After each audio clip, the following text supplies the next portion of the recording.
Welcome, everyone, to another edition of She Who Rises, the interview series where we shine a light on the bold, the brilliant, and the resilient women of the ambitious ladies of London community. I'm your host, Lorraine Quick, and together we'll explore the stories of women who are navigating life transitions, rediscovering their purpose, and redefining ambition. These conversations are casual, real, and heartfelt. They are designed to inspire you with wisdom, courage, and the reminder that we rise higher when we rise together. Today, I am excited. I am thrilled to welcome Ruth Lewis-Coste. She is a journalist turned health genie, guiding career women to build sustainable, leverageable income and more freedom in their lives. In our conversations, we will explore her journey, the lessons she's learned along the way, and the inspiring message she has for women everywhere. So let's get started. This is She Who Rises. Welcome, Ruth. My first question to you is, what chapter of life are you in right now? What are you navigating? What are you embracing? Welcome, and thank you so much, Laureen, for having me on. So, the season of life that I'm in is that I am actually retired from journalism.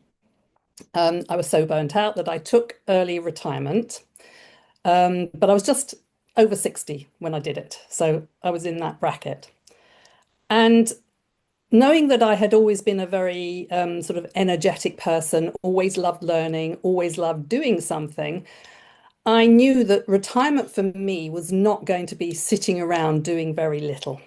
Mhm. I still need to engage, I still need to learn things, and I still need to grow myself, which is probably the most important thing. So that's where I am right now in my health phase.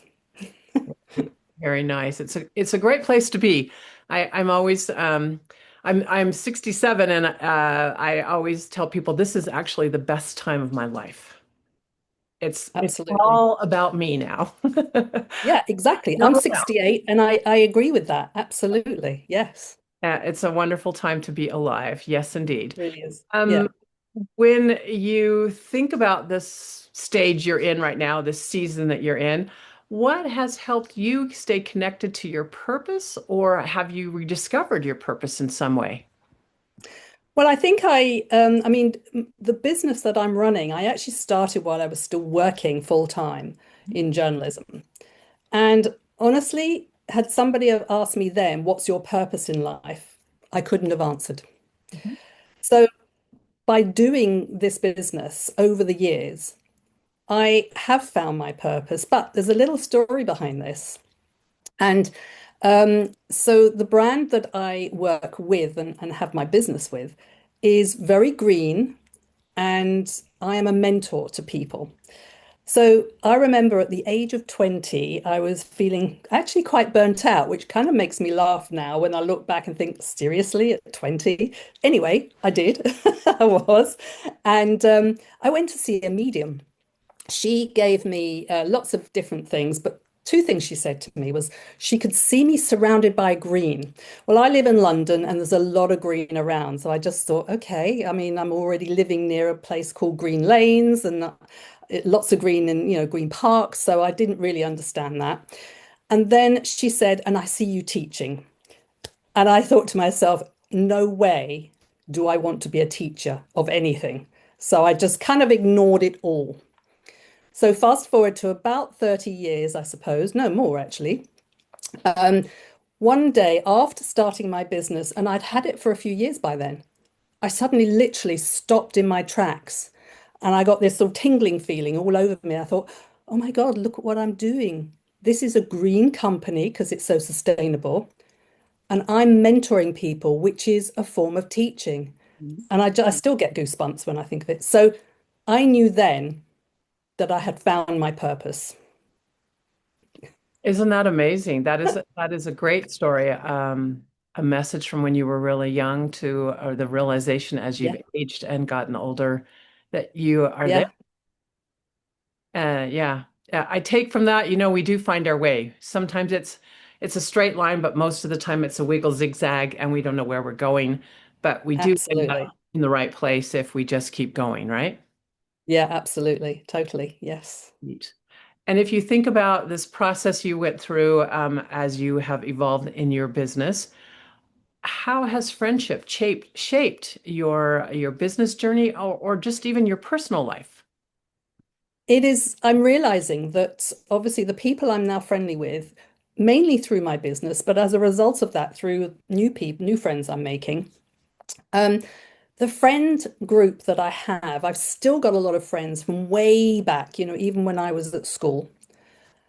But the type of friends that I'm making now are very different. They're a bit more like me. They want to stay engaged even when they come up to, sort of like into their late 50s or 60s, and they're energetic and they're positive people. And, as much as I love them, I do have some friends, not my closest, but some friends from a long time ago. And I love them dearly, but they're not necessarily the most positive people. They're not negative by moaning about everything, but I can tell because of my advancement in my personal growth that language that they use is not always the most positive. And it's very interesting the difference that, I'm now sort of steering myself more towards people who really, really think positively. They're energized and they're sort of more into, their sort of energetic aura as well. Mhm. So it's changed over the years, gradually. It is what you described, I have also experienced, and it is a subtle thing where suddenly you're in a room with people that you have hung out with, done things with for years, and you are almost outside the conversation watching, kind of dumbstruck at, again, it's not a really strict negativeness, but it's also, Mm. there isn't optimism, there isn't joy, there isn't life. That's all right. And I think people of our age group, they often sort of say, "Oh, it's too late," or "Oh, well, I can't do that now," and things like that. And I disagree with that.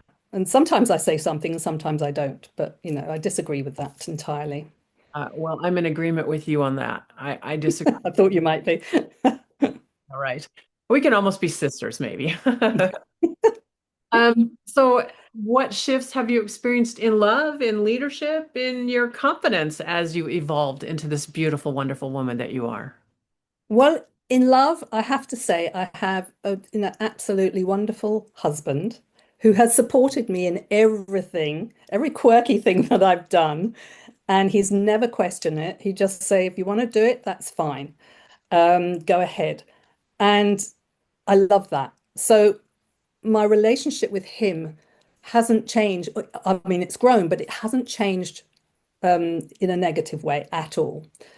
Then I guess my leadership definitely has grown because in the business that I was doing, well, not business actually, in my work, I was never really a leader and I never saw myself as a leader. And I wasn't that character to be a leader, in truth. And I look back from a distance when saying that. So my leadership qualities have grown by doing my business. And it's only more in recent years that I actually feel like a leader. It took me years, but I've grown, so much more in that role. And there's still more growth. I won't say that I'm the perfect leader or the best leader. I'm still growing. That's a definite side that still needs some work because I haven't been used to it, for all my life. So yeah, I'm reading books, listening to podcasts, and just learning my skills, getting the practice in as well. So those are two things. I've forgotten what else you said on that list. Confidence. But before we go into that part, I just want to say it is really interesting too. I think our definition of leadership shifts as we get older. When we're young, we kind of grow into the leadership is this formal role that someone either has given us, or our position, the position we hold in an organization gives us leadership power. And then over time, you start to realize we lead by our example. Absolutely. Leadership is influence, right? And Yeah, it's more subtle. Um, yeah. maybe even gentle, but very powerful because people navigate to it. They are magnetized by it. They want that versus I'm in charge and here's what you're going to do kind of message. So Yeah. And I also realized that, at first I realized that I wasn't a leader because I actually realized that my influence, even over my closest friends and family, was probably very low. I was never the person that, if I said something, they'd follow me. And I know people who are like that. But in my case, it was like, oh, well, you do your thing. I'm going to still do mine. So I didn't have any influence or leadership at all, I think, when I first started this. And still, there are people, again, the people I've known for most of my life. I wouldn't say I have great leadership over them, but with new people, my new friends, and people I've come to meet in more recent years, I think I do have more influence and therefore leadership. But also, I've learnt, the difference between leadership and management because, in a corporate world, most of the time it's managing. It's, being that manager of people. And leadership is just so not that. And it's been an interesting learning curve for me. well, I'm excited as we continue to know each other to see how all that evolves. Speak to the confidence you have now. You strike me as a very confident woman. Has that shifted and changed? It definitely has. When I was working, even before I started my business, excuse me, I just need a little water, excuse me. Um, I was not a confident person inwardly. A lot of people thought I was throughout my career because outwardly I came across as very kind of, in charge of myself. Actually, inside, I definitely wasn't. In my case, with my career in particular, I didn't have any qualifications. I learnt my craft literally by doing, just sort of learning on the job, literally. And therefore, I always thought that everybody else knew more than me because most of those people had a degree, a ton of degrees, whatever. So I just felt they definitely knew more than me. So I rarely gave my opinion on things, excuse me. And when somebody was sort of, asking me questions, I was getting a bit nervous about my response because I didn't think that I knew enough to give a firm response. So I actually was not confident at all and actually quite shy as well. Mhm. But my confidence as I've grown as a person with all the personal growth that I've done since my mid 50s, since I've been running my business, I am such a different person on the confidence scale, hugely. And yet, I actually joined the Ambitious Ladies group at the beginning of this year, 2025. And since I've started, again, my confidence level has taken a huge leap, another leap, and very quickly as well. And I've just found that, again, my confidence has it's just, it's amazing, is all I can say, because it just feels so good. And I'm standing taller, I'm feeling more confident. I just, it's almost like I don't really care so much what people think of me, because I'm happy with who I am. And that's the biggest shift I've had. That's So, wonderful. And yeah. I'm going to follow up with that in the sense of, do you feel that your membership in the Ambitious Ladies of London, how has that actually helped you with your confidence level? Can you give some specific examples?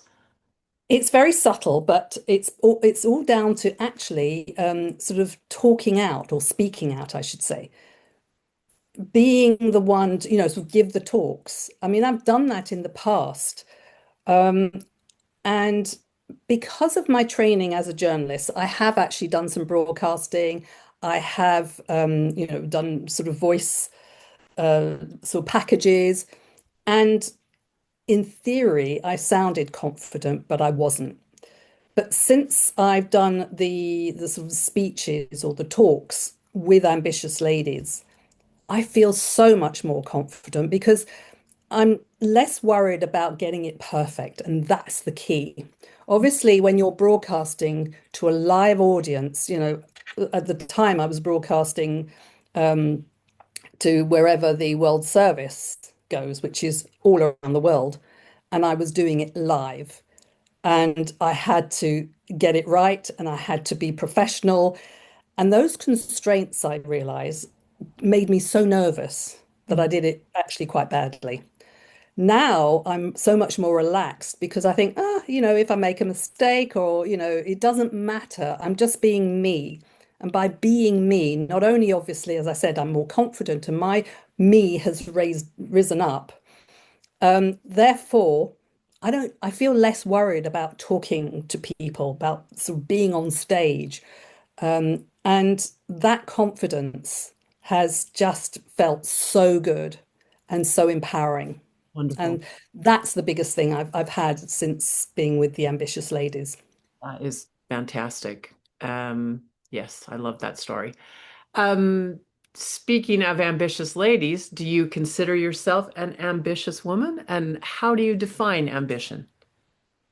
That's an interesting one because even though I am in business, I don't see myself as ambitious, and that's probably my label that I've put on the word ambition. Because for me, certainly in the past, somebody who is ambitious is very driven and they spend all their waking hours, doing something towards what they're, the driven sort of end result that they want. And I see now that that's a very corporate idea. And that was kind of instilled in me that if you want to, if you want to get somewhere, you just have to work harder and harder, which means more hours. I am ambitious because I do want to get further down the line with my business. I want to grow my business. So that makes me ambitious, but without that need to feel that I've got to work at it 24/7. So yes, I am ambitious. Yes, yes. So it's kind of like, yes, you are ambitious in the sense that you have goals and dreams that you wish to fulfill, but Yes, also you're not willing to surrender your current life fully to make that happen. So, in a way, ambition, I mean, what I hear from you, Ruth, is ambition is having those goals and dreams, but also not surrendering the quality of your life right now exactly. to those, to that activity that might create those dreams. Yeah, exactly. That's it. Yeah, absolutely. I love Yeah. that. If you were asked, and I am asking, what advice or encouragement would you give to another woman who is going through exactly what you've gone through in the last few years? I would say, first of all, it depends, if this woman is like I was, perhaps in a corporate job and they've been there for a few decades and they're beginning to ask themselves, there must be more to life than this. I would say there absolutely is. And sometimes you don't have to find that path straight away. And also, I would suggest just because you've been doing something in a career, whatever that might have been, you do not have to start, in my opinion, you do not have to start a business just in that because that's what you know and that's where you've been working. In fact, very often that's not someone's passion. They've just done it because they fell into it, because they were pushed into it, whatever reason. There are so many options out there for anybody, whatever age you are, and it's never too late.